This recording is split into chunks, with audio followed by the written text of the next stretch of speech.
আমাদের হাজি সাহেব দেখতে পাচ্ছেন এখানে সবকিছু যেহেতু কাজে ব্যস্ত। হাজি সাহেব কি হাল বিন্দাছে গা? যাক আপনি কাজ করেন, আপনি দেখেন কাজ ঠিক মতো করেন, কাজের ফাঁকি দেয় দেখবেন নি, কিছু করবেন নি ওনাদের উদ্দেশ্য যা কাজ করতে আসে যে কাজ করেন কাজ করেন ফেট ধরে খাইবেন। হচ্ছে নাকি হয়েছে ফ্যাট বেড়ে কাজ করতেন, ফ্যাট বেড়ে খাইতে না, ফ্যাট বেড়ে খাই পারবো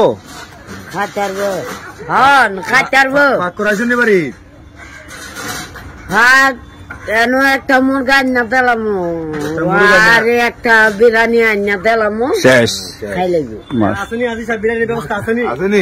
বিরিয়ানির মামু কি মামু দেন 100 দেন বিরিয়ানির ব্যবস্থা। 100 টাকা বাবা হইতো না, টাকার বিষয় লাগবো। আচ্ছা আমি ভিডিওটা সবাই দেখাই এরপরে, ঠিক আছে? নাম লেখা কাফে। আচ্ছা আমি কাজ করলাম বলে আমি তো লাস্ট মিস্টারের কাম আমি করতারি। আচ্ছা যাক আছে কোনো লাগতো না, কিন্তু ওটা তো সম্ভব না। আচ্ছা ওটা না দেখে না কাজ করবো না। তো মামু বলতেছে মামু কাজ করতে কিন্তু এটার উপরটা শৈল কাফে, এই জন্য মামু উঠতে পারতো না।